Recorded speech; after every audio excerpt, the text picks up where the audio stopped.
संसद का सत्र भले ही खत्म हो गया, लेकिन सस्पेंशन पर संग्राम जारी। सरकार का विरोध करने और साथ ही अपनी एकजुटता दिखाने के लिए इंडिया गठबंधन आज सड़क पर उतरा।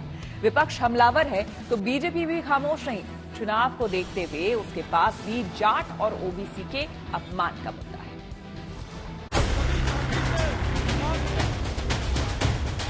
मुझे बहुत धक्का लगा कि एक संविधान के उच्च पद पे बैठते हैं ऐसे लोग कहते हैं कि मैं एक फलाना जाति का आदमी हूं। चुनाव की पराजय के बाद मानसिक संतुलन कुछ लोग खो हटे।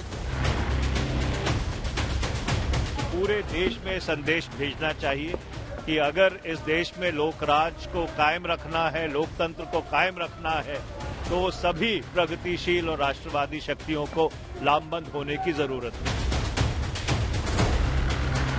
उनको बहाना चाहिए था, क्योंकि 4 तारीख से जब सेशन शुरू हुआ तब इन लोगों को कोई प्रोटेस्ट करने के लिए, वेल में आने के लिए कोई बहाना नहीं मिला।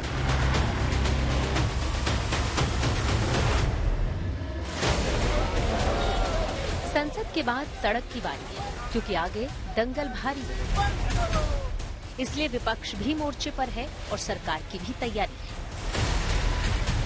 सांसदों के सस्पेंशन को अखिल भारतीय मुद्दा बनाने के लिए विपक्ष ने कमर कस ली है। देश के अलग अलग इलाकों में इंडिया गठबंधन के कार्यकर्ता सड़क पर उतरे। पटना, लखनऊ और दिल्ली तक प्रदर्शन हुआ। गठबंधन की एकता और ताकत दिखाने के लिए दिल्ली के जंतर मंतर पर विपक्ष के तमाम बड़े नेता जुटे और जमकर तीर चले। राहुल ने बीजेपी की देशभक्ति पर सवाल खड़े कर दिए। जंप करते हुए हम सब ने देखा, अंदर आए, थोड़ा धुआं फैलाया, बीजेपी के सांसद सब भग लिए। जो अपने आप को देशभक्त कहते हैं, हवा निकल गई उनकी।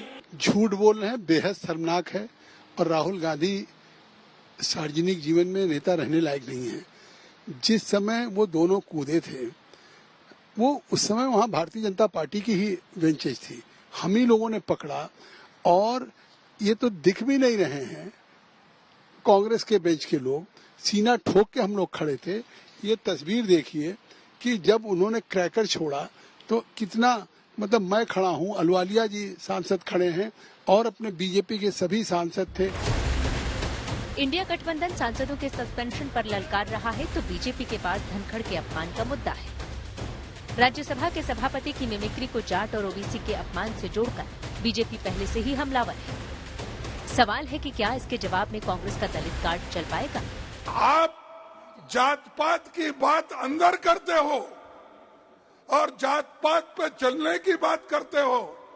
अगर आपकी हालत यही है तो मेरे जैसे दलित की हालत क्या होगी? इन सारे लोगों ने मिलकर के जाट समाज का भी, किसान समाज का भी, weaker section of the society का भी और ओबीसी का भी अपमान किया और उपराष्ट्रपति जी का भी अपमान किया। ये तेवर, ये तलखी यूं ही नहीं है। असल में शीतकालीन सत्र के बाद चुनावी कुरुक्षेत्र की ओर सियासी दलों का प्रस्थान हो रहा है। कांग्रेस समेत इंडिया गठबंधन अपनी ताकत दिखाने के लिए ताल ठोक रहा है तो बीजेपी ने भी चुनावी युद्ध की रणनीति बनानी शुरू कर दी है। शुक्रवार से बीजेपी की 2 दिवसीय मैराथन बैठक शुरू हो गई है, जिसमें प्रधानमंत्री समेत बीजेपी के तमाम बड़े नेता हिस्सा ले रहे हैं। हालांकि चुनावी तैयारी के मामले में इंडिया गठबंधन अभी पीछे है। न तो सीटों का बंटवारा हुआ है और न संयोजक चुना गया है। अंदर खाने खींचतान की खबरों के बीच मोर्चा कैसे बढ़ेगा, ये अभी साफ नहीं। Bureau report, good news today.